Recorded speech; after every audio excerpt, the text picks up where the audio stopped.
watching The End Zone, sponsored by Lucky Star Casino. And welcome to another edition of The End Zone. The focus around the state of Oklahoma is Thunder basketball. They're headed back to the NBA Finals for the first time since 2012. And if you had asked anybody, I don't know, 2-3 years ago, if this was going to happen in such a short amount of time, I feel like 100% of those people would have said absolutely not. I'm Colby Daniels. Joining us is Gideon Hamilton, return guest here on The End Zone, hosting the pre- and post-game shows of Thunder Basketball, Thunder Radio Network on WWLS, the Sports Animal. Gideon, the Thunder are back in the finals. Game 1 next week. We have a week-long break, but just reflecting on what took place in Game 5. Yeah. What a cool atmosphere that was. And I think when the night ended and the celebration was over, I felt very lucky to have been a part of that, and I think probably everybody in the arena had to feel the same way. Yeah, and it was a fitting way to end the Western Conference slate because the Thunder really were the most dominant team in that conference this year.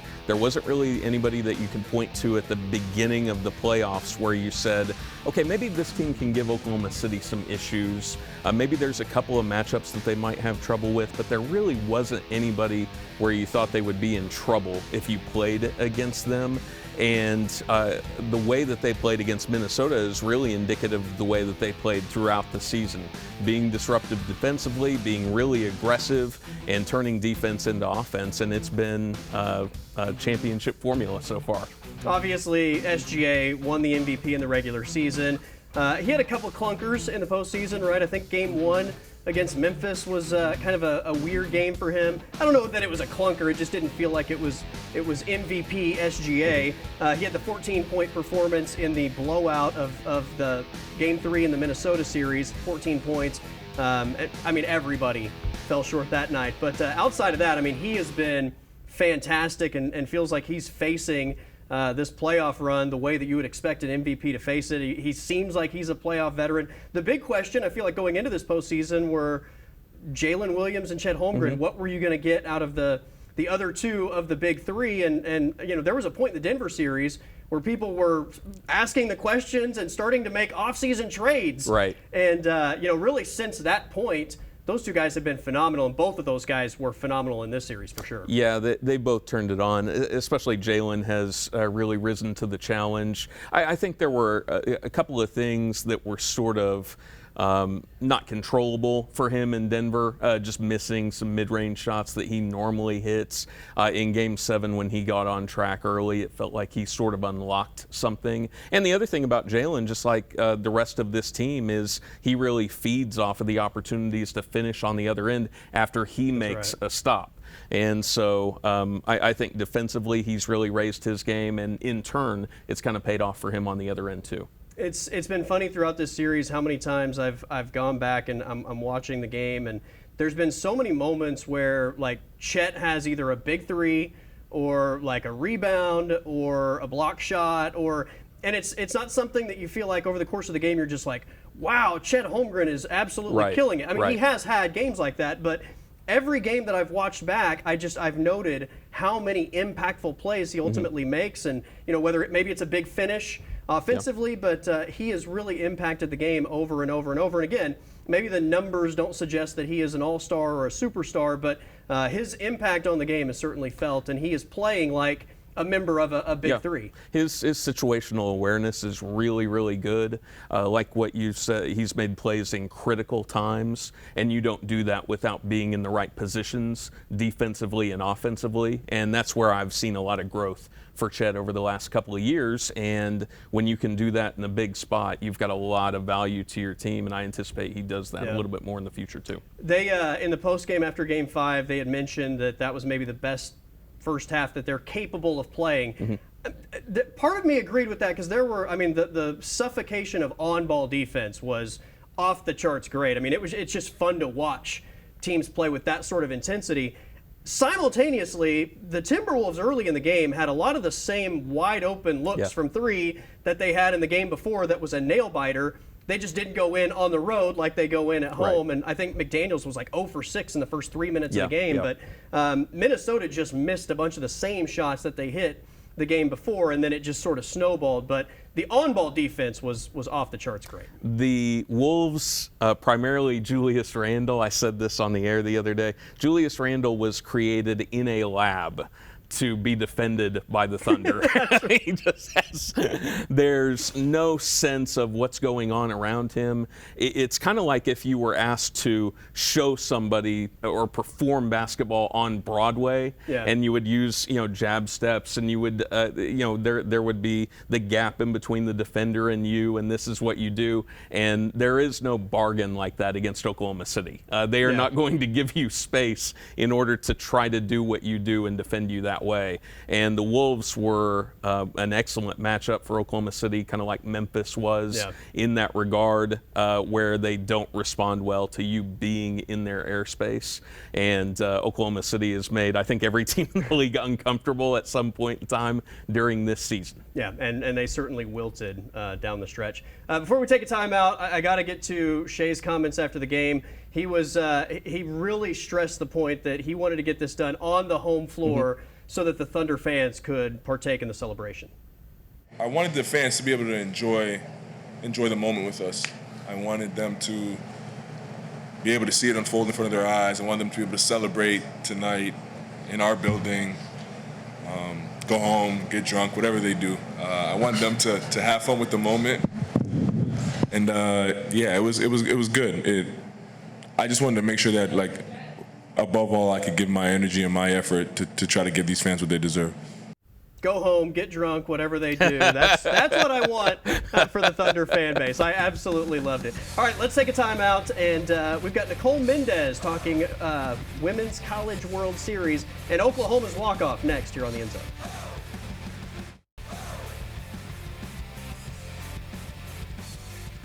And welcome back to the End Zone. It is a monster week of sports here in the state of Oklahoma. Nicole Mendes joins us, two-time national champion at Oklahoma, right? Three-time Women's College World Series all-tournament team, is that right? Yeah. I don't know if that's the proper pronunciation of the all-tournament team or WCWS all-tournament team, but you delivered when it counted 3 different times. So we're happy to have you, and obviously there's so much going on. The Thunder are headed to the NBA Finals, and the Women's College World Series is underway, and there were no dramatics on day one, were there? Not at all, not even a bit. I mean, it was just smooth, steady sailing, no rain delays, no walk-offs, no action, no excitement at all. Yeah.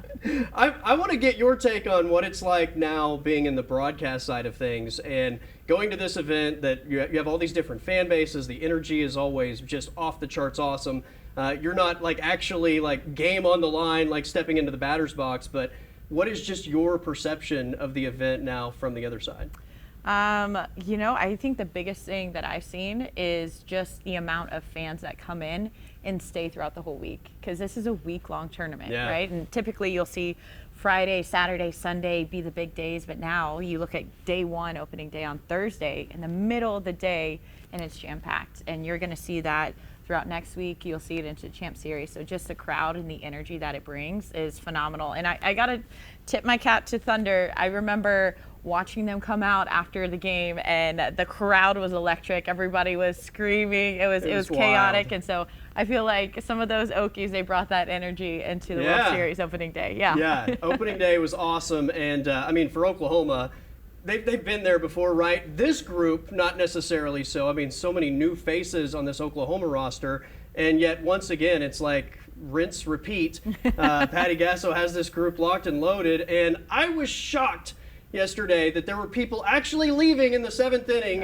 with the Sooners down by 2 runs. How many times does Oklahoma have to deliver in a clutch spot for people to realize you've got to wait until the game is over? You literally have to wait until the very last out, the very last strike is thrown, because otherwise, Oklahoma, they've done it so many times this year.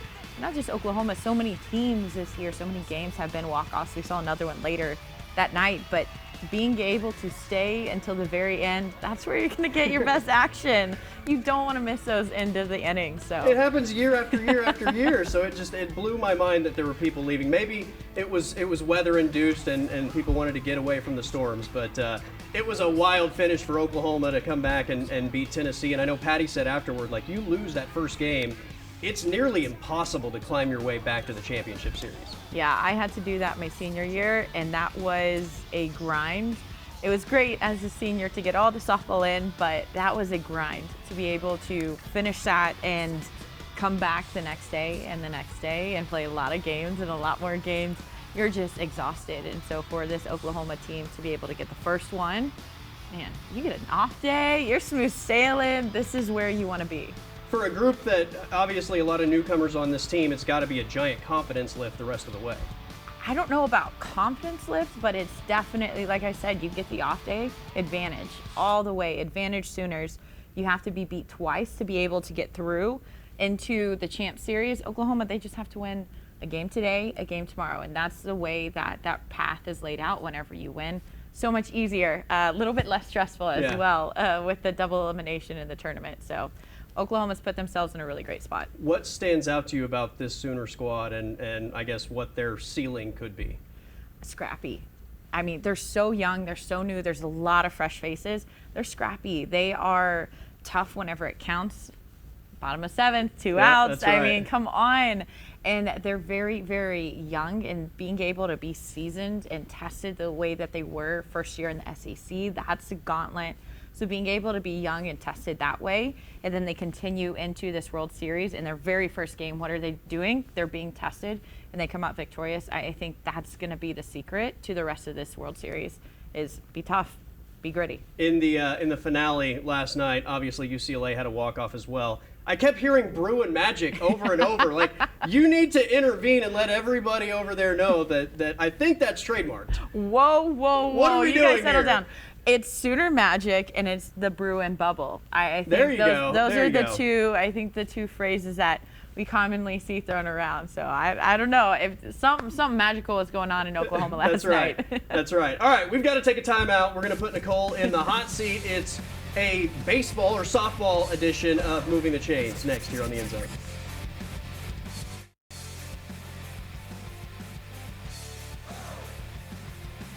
And welcome back to the End Zone. It's time for everyone's favorite segment. It's Moving the Chains, or maybe we should call this week's edition Swinging for the Fences, as Nicole Mendez is our guest. Women's College World Series officially underway in OKC. All right, so generally this is a football type of concept. You're trying to get a first down, but we're tweaking it for you because you are the guest of honor. So I'm going to grade your answers or performance overall with like a strikeout, a single, double, triple, home run, grounded to double play. We'll see. It's just whatever I might be feeling in the moment. So no pressure at all. Have fun with it, and we'll see if you're able to deliver in the clutch. All right, don't speak that bad mojo on me. All right, are you familiar with the batting stance guy that does all the batting stances on YouTube? I am, Okay. and also JT Gasso, the hitting coach for Oklahoma, he also loves to do his versions of how people swing, so I know exactly what you're talking about. Okay, so I'm going to give you a few of these, and then we will look at the video to see how closely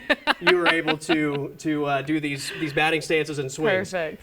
Luckily for you, it's not like some rando. Like, you are familiar with these people. So we're going to start with somebody that you saw swing in a big way yesterday. Let's see Ella Parker. Okay, going lefty. Okay. I don't want to whack you, but right. she's pretty here, and then whenever she gets to contact, she's just like out, and then she's just done, and then she just kind of jogs around. We go. You know, there we go. I think that's Ella's. Yeah. All right, let's see Ella. And she was sitting heat. Oh, sitting. Absolutely tattooed. You know Dead what? red. That was you got the finish. I'm gonna give you a triple on the first one. A triple? I love a stand-up triple. I mean, no better way to start off the that's inning. Right. That's you know? right. Runner already in scoring position. Lead off runner on. Here we go. All right, number 2. This was a teammate of yours. Oh gosh. Jocelyn Allo. And you're gonna have to go righty now. So Okay. This might be tougher for you. Jossie, she loves to get in her legs, so she's gonna she has to stretch. Okay. A little bit, and then she gets in, and she's like down here, and then she just. This looks so bad right. You know what? I actually think that's but she really gets close. so low. She gets so low. And you immediately looked to the fences because out there, they were all going over the fences. All right, let's see Jocelyn Allo. Oh! Just like that, jogging around, immediately look to the fences. Look, there it is. That's a home run. That's a home run. Home run. Two runs. 2 on the board already. So, I mean, I'm no on this pressure picture. now. Like you could just coast the rest of the way. I'm on this picture. All right, last one. Jada Coleman. Jada Coleman. Okay, this is Another my back lefty, to my yeah, wheelhouse. yeah. All right, Jada, she's kind of here, and then she just, and then she goes. And then the she leg also kick. goes. And the leg kick. She kind of follows through whenever she swings, I feel. I think you nailed all three of these. I hope I got it right. No leg kick. Oh, but she did hit the home run. Oh, so. there, a little bit. There it is. There it is. Okay, I like it. We're going to go double on Jada Coleman. Double on Jada Coleman. There we go. I mean, you got extra bases on all three. I am beyond impressed so far. So, all right, we're going to have a little fun. Give me your Mount Rushmore of fast food. Of fast food. Fast food Mount Rushmore. What counts as fast food? Is it drive-through only? Anything with a drive-through. Anything with a drive-through. Okay, Chick-fil-A automatically on there. I like that. I'm in Oklahoma, so I feel like it's a crime if I don't say Brahms, you know? Like, you have to go Brahms. Absolutely. I go there more so for the ice cream. That's all right. Their banana split is just, it keeps me coming back. But it counts. Let's see. I feel like Wendy's is underappreciated. Okay. I'm very much an ice cream girl. I go there for their Frosties. And then I would say the fourth one for me to go to is, it has to be after like 11 p.m. But Taco Bell, like not as a regular, but a good late night for me. Okay, you know what? I'm gonna give you a triple on that one. I like Wendy's, but it wouldn't go on the Rushmore. All the other ones, though, I think have a great argument to be on the Mount Rushmore of fast food. Yeah. All right, your irrational celebrity nemesis. Someone that you don't have a reason why. You just like feel like you would be a nemesis. Yeah. We'd have some problems. Yeah. All right. Well, if they ever see this, I apologize, but let me think on this one. I don't know why, but I just feel like I would beef with Travis Kelce. Like, I don't know why I think that. I don't know what. There's zero reason, but I'm just like, I don't know. I don't know. Yeah. Swifties Just don't come something in for his me. face, right? Like just there's something. something There's just something. something that rubs you the wrong way. Maybe you would love him in person, but there's something that rubs you the never wrong know. way. I like that. Yeah. You know what? The fact that you were brave enough to answer it and not cop out. Let's go. Home run number 2. That was an option. I could have copped out of that. People have in the past. So, home run number 2 for Nicole Mendez. All right, last one. Quickly, your best Patty Gasso story. Ooh, okay. Best and worst. So she had us in our huddle after a game. It was at the World Series. So we're in Oklahoma City. We're in Devon Park. And we're seated in the locker room that's directly behind the dugout. And it was a tough loss, and she was not happy.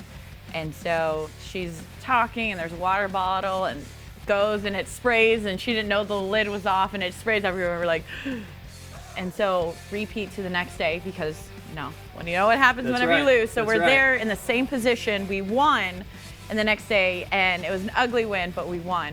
And she gets in and she walks up and she has a water bottle and she's all serious and she unscrews it.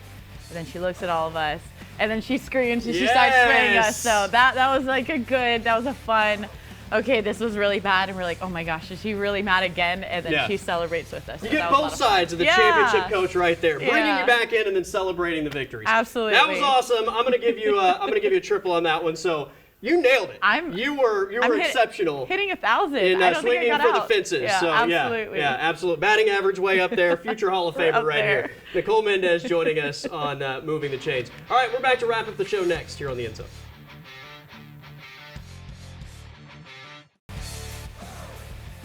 Gideon Hamilton with WWLS The Sports Animal rejoins us as we wrap up the show.